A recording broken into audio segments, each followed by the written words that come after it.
Bien, mis amados hermanos, vamos a abrir nuestra Biblia en el Evangelio de Lucas, capítulo 1, versículos 26 al 38. La palabra dice: al sexto mes, el ángel Gabriel fue enviado por Dios a una ciudad de Galilea llamada Nazaret, a una virgen desposada con un varón que se llamaba José, de la casa de David, y el nombre de la virgen era María. Y entrando el ángel en donde ella estaba, dijo: salve, muy favorecida, el Señor es contigo, bendita tú entre las mujeres. Mas ella, cuando le vio, se turbó por sus palabras y pensaba qué salutación sería esta. Entonces el ángel le dijo: María, no temas, porque has hallado gracia delante de Dios, y ahora concebirás en tu vientre y darás a luz un hijo, y llamarás su nombre Jesús. Este será grande y será llamado Hijo del Altísimo, y el Señor Dios le dará el trono de David su padre, y reinará sobre la casa de Jacob para siempre, y su reino no tendrá fin. Entonces María dijo al ángel: ¿cómo será esto? Pues no conozco varón. Respondiendo el ángel le dijo: el Espíritu Santo vendrá sobre ti, y el poder del Altísimo te cubrirá con su sombra, por lo cual también el santo ser que nacerá será llamado Hijo de Dios. Y aquí tu parienta Elizabeth, ella también ha concebido hijo en su vejez, y este es el sexto mes para ella, la que llamaban estéril, porque nada hay imposible para Dios. Entonces María dijo: he aquí la sierva del Señor, hágase conmigo conforme a tu palabra. Y el ángel se fue de su presencia. Oremos. Te bendecimos, Dios, y alabamos, Señor, tu nombre. Señor, en este momento queremos pedirte que bendigas grandemente, Señor, nuestra vida, que unja, Señor, mi vida para predicar, Señor, tu palabra. Que tu palabra fluya, Señor, en mis labios, y que, Señor, tu palabra penetre a cada corazón, oh Padre Santo. Abre nuestros corazones para que tu palabra, Señor, penetre lo profundo, Señor, y cada uno de nosotros la pongamos por obra para gloria y honra tuya. Señor, edifica, Señor, a tu iglesia. Edifica, Señor, a tu pueblo. En Cristo Jesús oramos. Amén.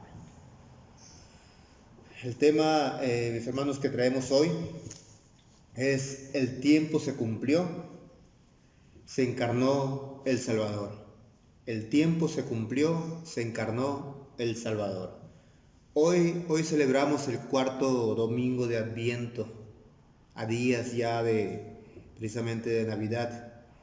Y hoy se celebra prácticamente la esperanza que se tiene prácticamente en la venida de Jesucristo, del Mesías en este caso. Y aquí la palabra que leímos prácticamente está anunciando ya la llegada, el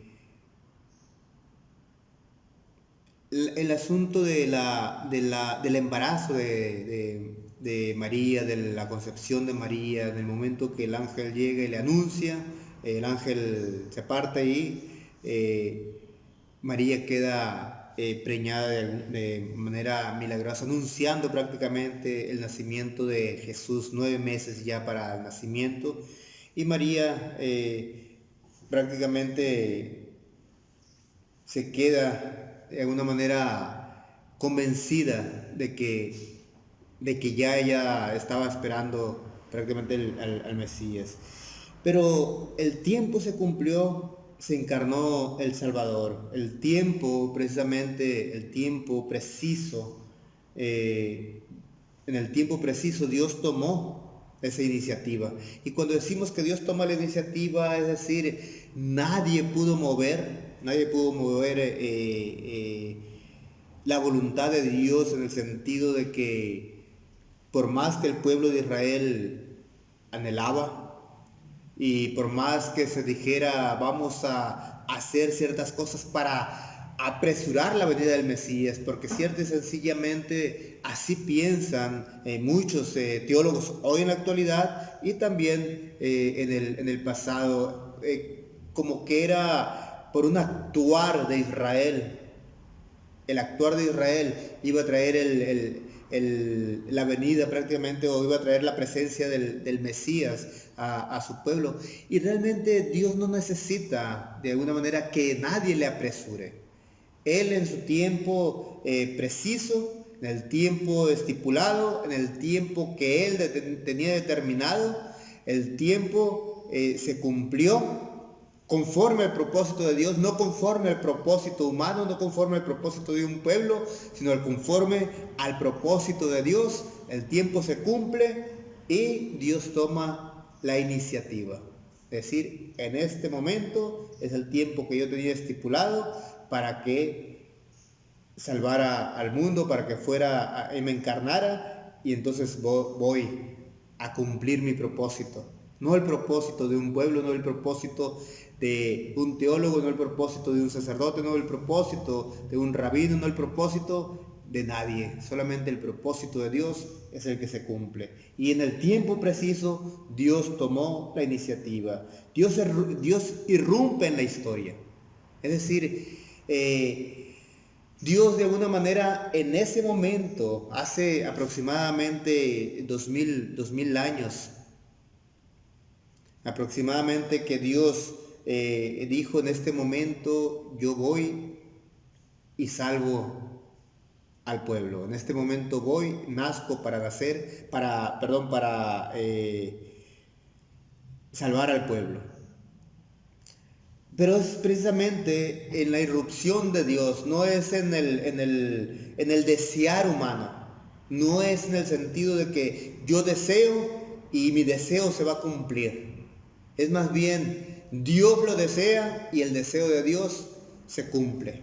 Dios irrumpe en la historia.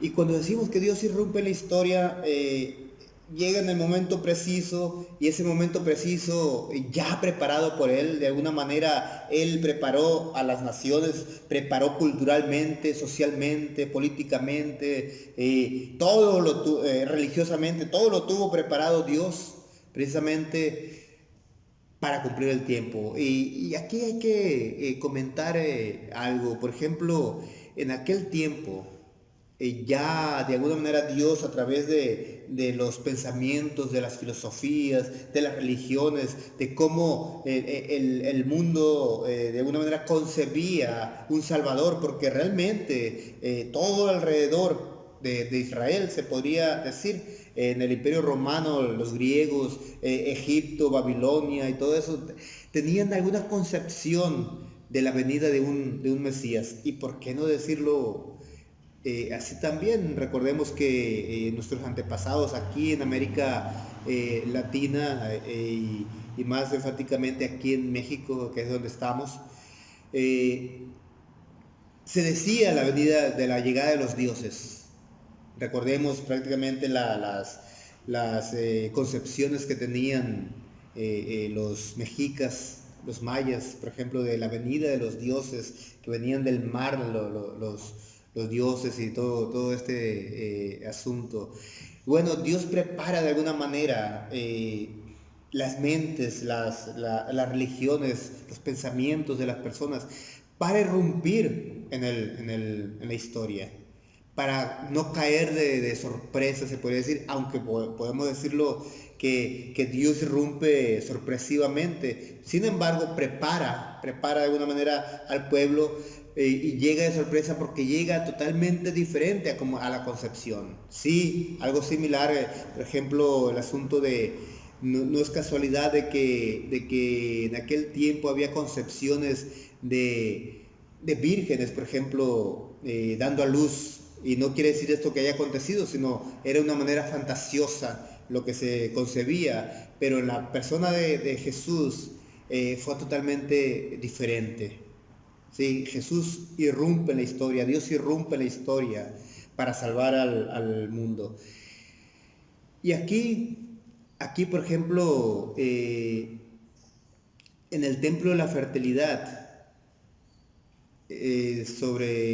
hablando de los fenicios o las tierras de Canaán ahí alrededor de Israel, Por ejemplo, en el templo era cuando se concebía de que cada año o cada ciclo subía, por ejemplo, el sacerdote con una virgen arriba a la última parte de donde estaba el pináculo de alguna manera, o la parte final, la parte más alta del templo, de una pirámide, donde había una cámara donde se suponía que iba a llegar el Dios a tener de alguna manera una relación íntima con la Virgen que subió con el sacerdote.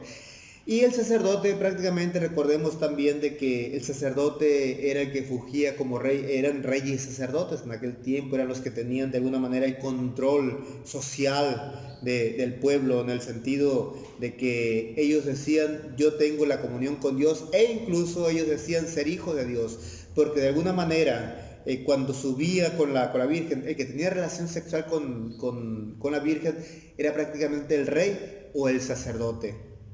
Y en ese sentido creer al pueblo, hacían creer al pueblo de que era Dios quien había bajado y que había tenido esa relación sexual con la Virgen, y que el nuevo niño que iban a nacer era hijo de Dios. Y entonces era el heredero del trono. Y así iban heredándose el trono. Estamos hablando de la concepción que había alrededor de algunas culturas ahí,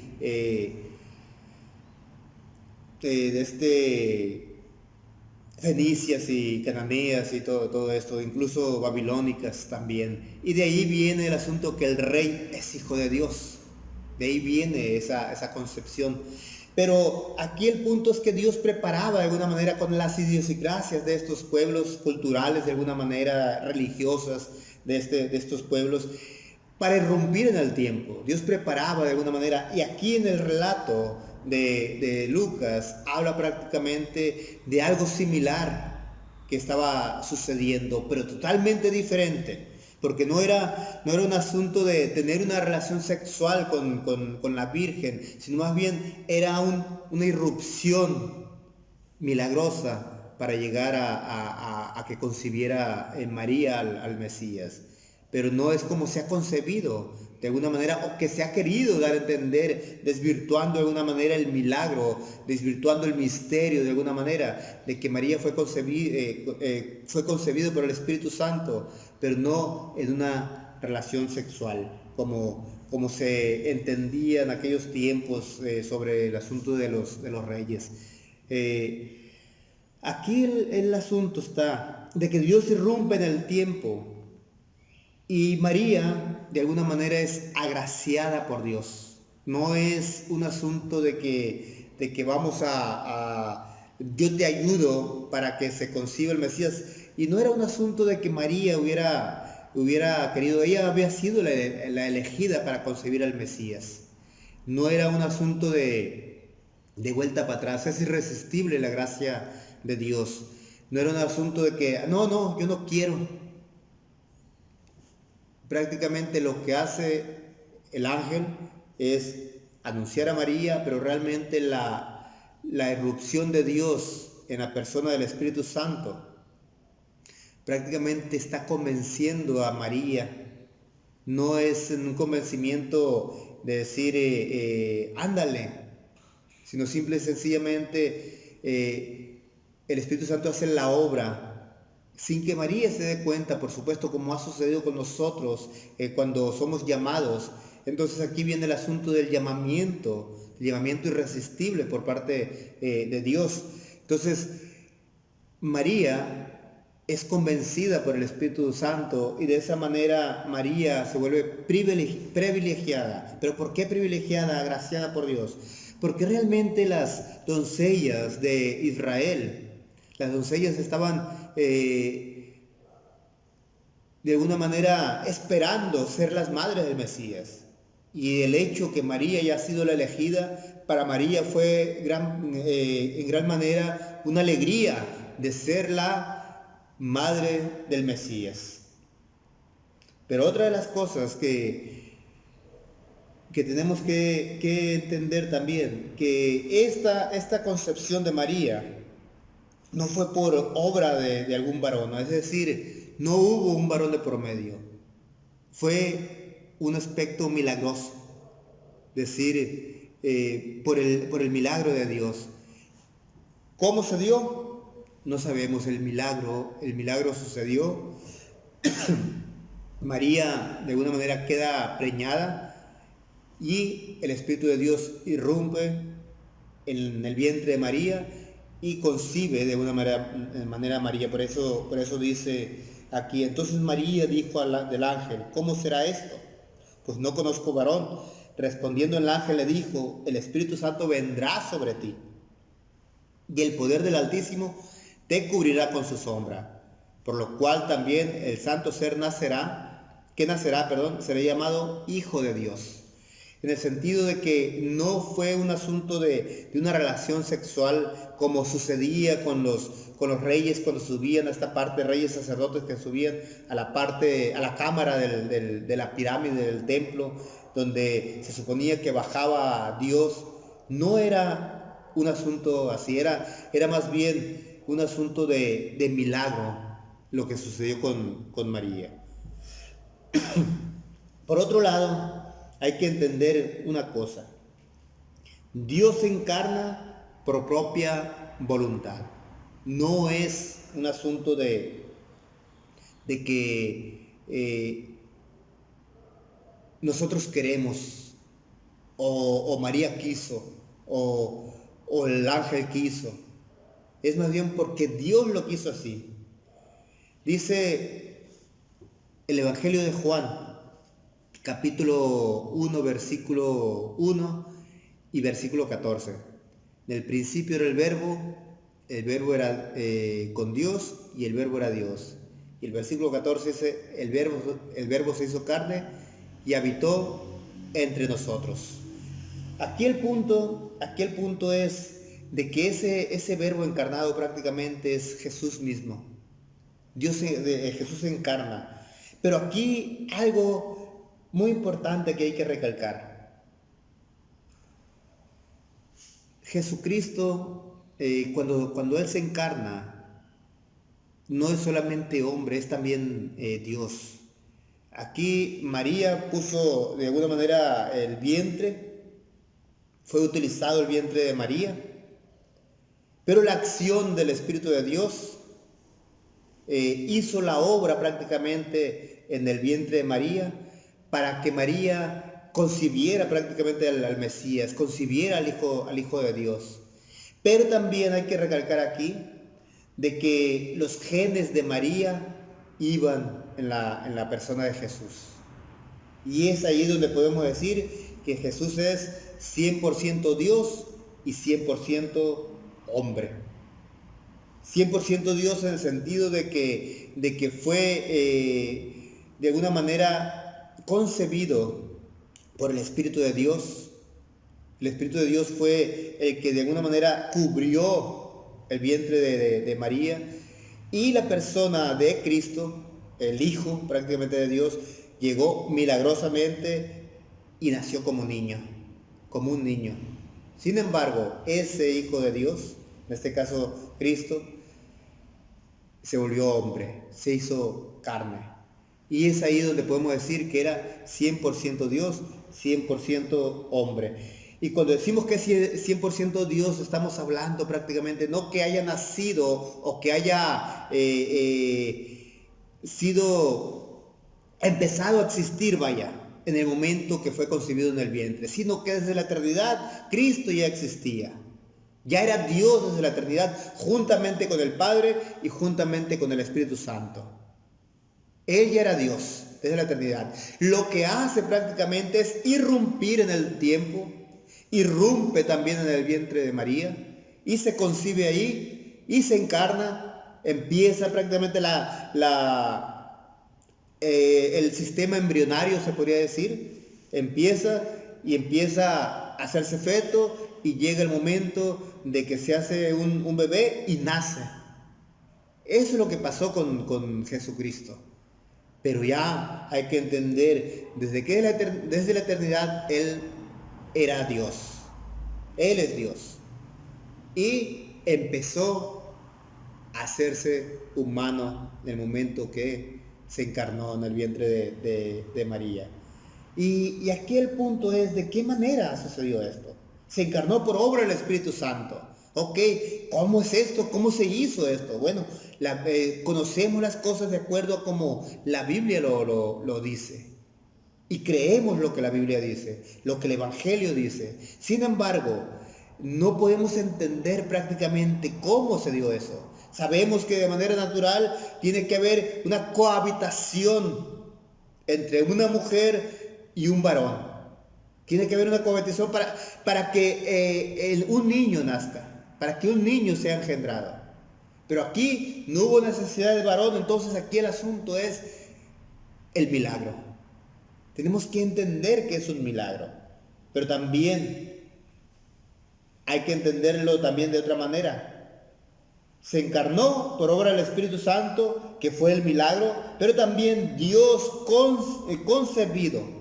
Dios fue concebido, fíjense bien, hasta dónde podemos mencionar esta parte. Dios fue concebido en el vientre de María. No solamente un hombre estaba siendo concebido, sino Dios mismo concebido en el vientre de María en la persona de Jesucristo, en la persona de ese niño que iba a nacer. Y es ahí donde podemos hablar de misterio, del misterio de aquello que tú y yo no podemos comprender, no podemos entender cómo se da eso. Pero también dice aquí la palabra que nada es imposible para Dios. Para que lo que tú y yo podemos comprender se limita de alguna manera, vaya la redundancia, a nuestras comprensiones, a nuestro entendimiento. Pero todo lo que Dios puede hacer, muchas cosas no las entendemos, ni las vamos a entender, porque Dios obra en el misterio.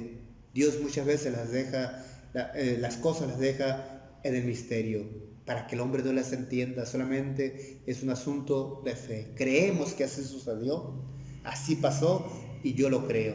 Yo lo concibo en mi corazón, lo concibo en mi ser, y digo: Señor, tú eres grande, tú eres maravilloso, solamente tú puedes hacerlo, porque nada es imposible para ti, Señor. Entonces lo creo, Señor, a pesar de que siga siendo un misterio para mí. Nunca lo voy a comprender, Señor, pero lo entiendo porque me has revelado a través de tu Santo Espíritu.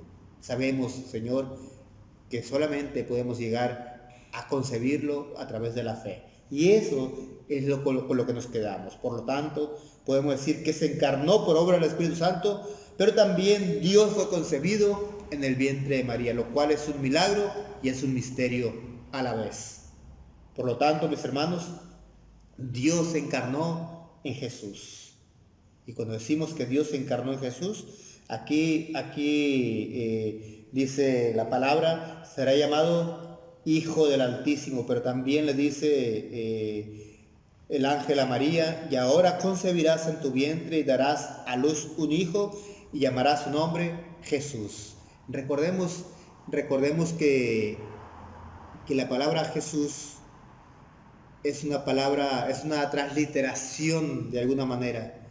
Es una transliteración de la palabra hebrea o aramea, Yoshua, que significa Jehová salva. Entonces Jesús,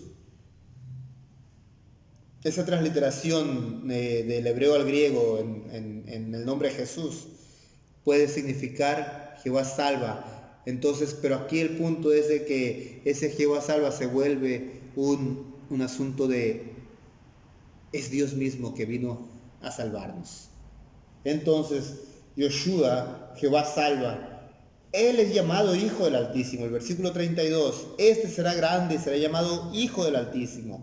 Y el Señor Dios le dará el trono de David, su padre. Aquí el punto es de que si es llamado Hijo del Altísimo, en ese sentido es Dios mismo que ha venido de la persona de Jesucristo. Es el Hijo de Dios, como decimos hace un momento.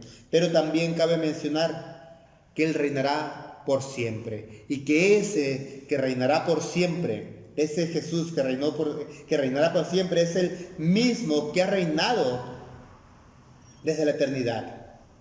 Fíjense bien, el Rey eterno, ese que hizo los cielos y la tierra, y que ha reinado por los siglos de los siglos, a través de todo el universo, a través de toda su creación. Él es Rey soberano, Él es Rey eterno, y ese Rey eterno es el que vino a salvarnos a ti y a mí. Dice Isaías 40, dice: yo mismo iré a salvarlos, dice Jehová de los ejércitos. Y ese mismo Jehová es el que se encarna en la persona de Jesús. Y ese Rey eterno vino a salvarnos, vino a morir en una cruz, vino y se postró de alguna manera vulnerable. Cuando decimos se postró vulnerable, estamos hablando de que Él vino a servirnos. Él nos sirvió. ¿En qué sentido nos sirvió? De que vino y se hizo siervo hasta la muerte y muerte de cruz, muriendo en una cruz del Calvario, para que tú y yo seamos salvos. Pero también cabe mencionar de que ese Rey eterno fue vituperado, fue de alguna manera escarnecido, fue coronado rey, primeramente anunciado rey cuando entró en Jerusalén, posteriormente coronado rey, pero en forma de burla por los que estaban ahí, sin embargo, coronado rey. Este asunto, mis hermanos, lo comento porque ese Rey que reinaba desde la eternidad es el que vino a salvarnos. Pero también ese mismo Rey vendrá nuevamente para vivir eternamente con Él. Y Él, el Salvador, el que vino y se encarnó, el que murió en la cruz del Calvario también, el que resucitó el tercer día, ese Salvador reina eternamente. Es decir, Él es Rey eterno que vino a salvarnos, pero Él, el Salvador, el que vino a salvarnos, nos salvó, por supuesto. Él reina eternamente. Su reino no tiene fin. Su reino es por los siglos de los siglos. Y Él es el Rey de nuestra vida. Él es el Rey del universo, el Rey de la iglesia, el Rey del creyente, el Rey de todo aquel que se postra delante de Él, pero también Rey de los que no se postran. Y cuando decimos que Rey de los que no se postran, podemos mencionar aquí que es Rey también aún de aquel incrédulo, de aquel que no quiere reconocerle. Es como decir, hay muchos que dicen que no quieren que López Obrador siga gobernando y no lo reconocen como su presidente, entre comillas. Pero no porque no lo quieran como presidente, no deja de ser el presidente de México. Es algo así parecido. No porque no reconozcan a Jesucristo como Rey, no por eso deja de ser Rey. Aquí el punto es de que Él es Rey eterno, Él es Rey soberano, Él reina por la eternidad y Él seguirá reinando por la eternidad, queramos o no queramos. Ese que se encarnó en el vientre de María, también murió, también resucitó, está a la diestra de Dios y reina por la eternidad, para gloria y honra de Él y para edificación nuestra, porque en su reinado es un reino de paz, un reino de justicia, un reino de alguna manera que no tiene fin. Y esa es la gran bendición que tenemos, porque si realmente nosotros quisiéramos reinar por nuestra propia voluntad, realmente nuestro reino sería un desastre. Pero en el reino de Jesucristo es un reino perfecto, un reino de salvación. Él vino a salvarnos y reina sobre nosotros en salvación. Es decir, libre de pecado, libre de corrupción, libre de injusticia. Él es el Rey justo, el Rey de paz, el Rey que vino a salvarnos. Por lo tanto, mis hermanos, alégrate y guarda esa esperanza que Jesucristo es nuestro Rey. Ese que irrumpió y se encarnó para salvarnos. Oremos. Alabado Dios, te bendecimos y glorificamos, Señor, tu bendito nombre. Ayúdanos a entender, a comprender, Señor, tu obra magnífica de encarnación, tu obra magnífica de humanarte, Señor, y venir, Señor, irrumpiendo en el tiempo, oh Padre Santo, para llegar a nosotros y así, Señor, salvarnos y también reinar sobre nosotros para gloria y honra tuya, Señor. Reinar para la eternidad. Bendice, Señor, a tu iglesia. Bendice a cada uno de nosotros. Señor, perdónanos, Señor, porque muchas veces con nuestras actitudes no te reconocemos. Pero hoy, Señor, hoy queremos delante de ti, Señor, estar, glorificarte, alabarte, oh Dios bendito. Porque tú eres Rey soberano. Tú eres el que rompió, Padre Santo. Y hoy reconocemos, Señor, que tú reinas, Señor, aunque no queramos, aunque nuestra vida, Señor, muchas veces se desvía y te da la espalda, oh Padre Santo.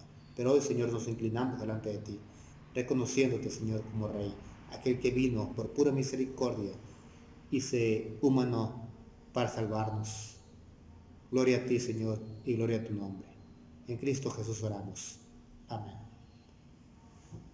Y ahora, mis amados hermanos, que la misericordia de Dios, la gracia de su Hijo Jesucristo y la obra de su Santo Espíritu sea con cada uno de vosotros, reinando en sus corazones, hoy y siempre.